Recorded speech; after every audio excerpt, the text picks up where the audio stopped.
Have you noticed something strange?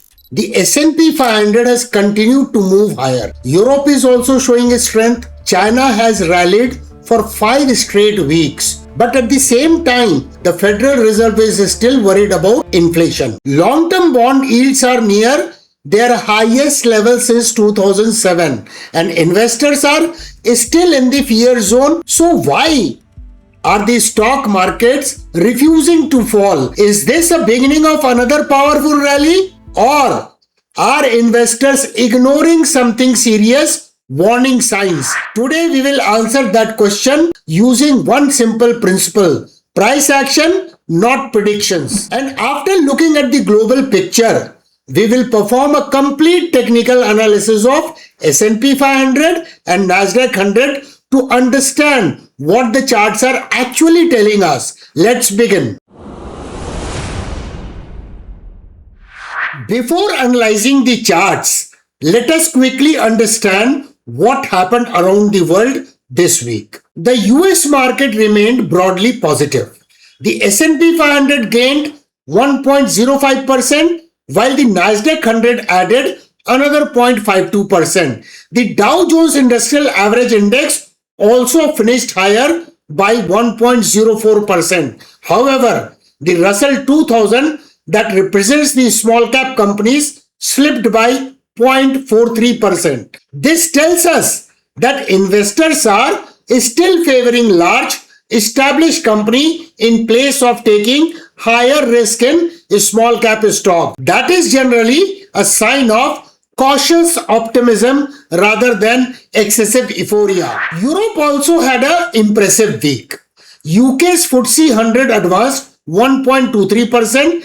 Germany's DAX outperformed with a stronger gain of 2.11%. When multiple developed markets move higher together, it usually reflects healthy global participation rather than strength is just in one country. In Japan, Nikkei 225 slipped slightly by 0.39%, but the weekly candle formed a bullish pin bar near EMA 21. That suggests buyers stepped in near an important support level. Hong Kong's Hang Seng Index continued its remarkable momentum, rising 3.69% and completing its 5th consecutive week of gains. Strong trends often remain strong until price action tells us otherwise. South Korea's Kospi declined by 1.42%, but it also formed a bullish pin bar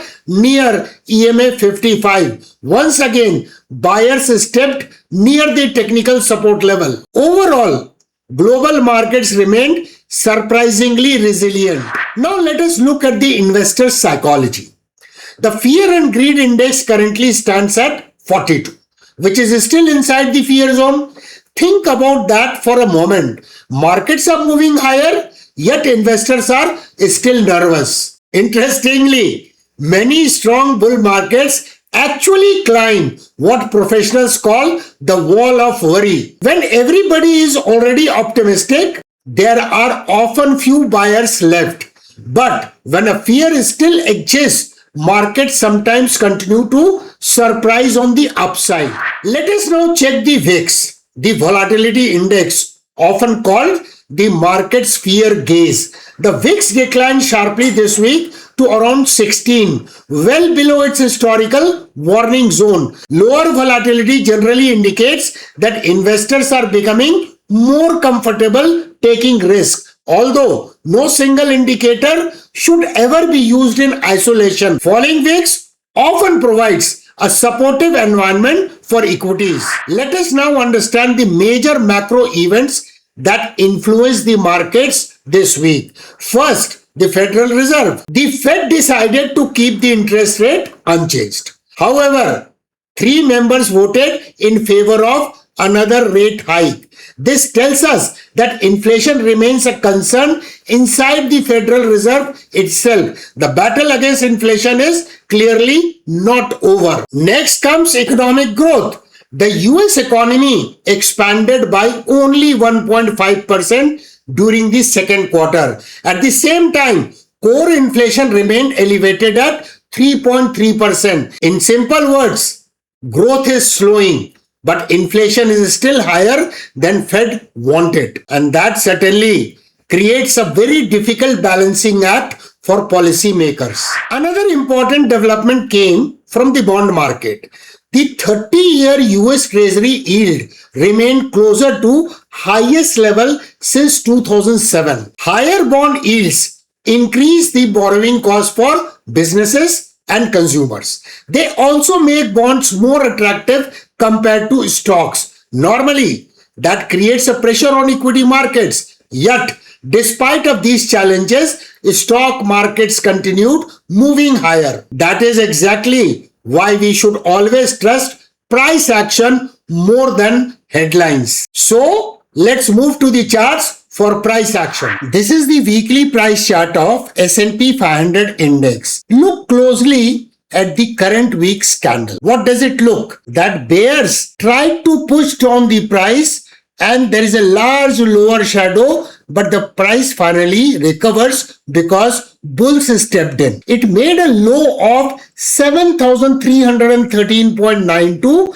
but finally closed at 7,489.72. That indicates that the finally winner were the bulls. In the last week, we discussed about the double top formation and the apex of the double top was 7,237. Unless the price closes below this, we don't see the possibility of a deeper correction in S&P 500. It finally defended the demand area that we discussed in the last week. Now, when we look at the daily price chart of S&P 500, this candle is very significant, which tells the story of the market or psychology of the market. It closed below EMA 55, but what has happened? It has recovered and finally the price closed above EMA 21. So it is now reaching towards the resistance area. Look at this trend line, which is acting as a dynamic resistance. Price got rejected here and we discuss about this zone 7,527 to 7,554 as a resistance area.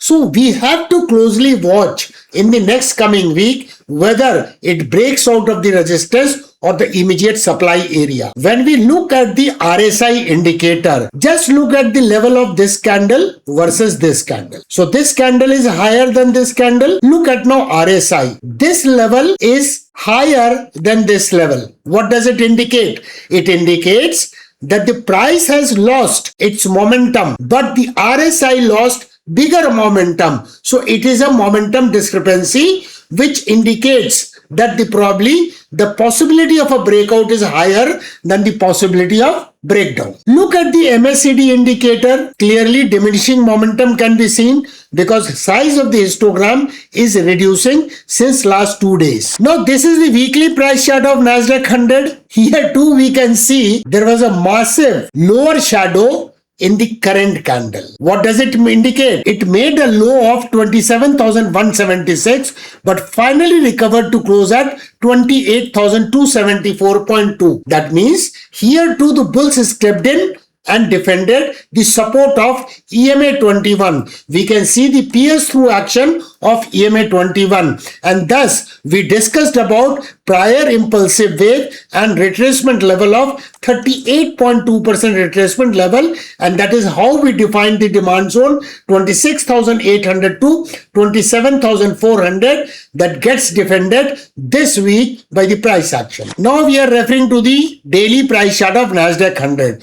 Here there was a double top, apex was broken down, but there was no major follow through after the breakdown and the price recovered. But if you look at the price action, this is the supply area, immediate supply area where currently it is trading. So we have to see whether it takes out EMA 21 or EMA 55 in the forthcoming week. Even if it takes out, then immediate resistance is in the zone of 29,369 to 29,800. So after analyzing both the charts, one important lesson becomes very clear.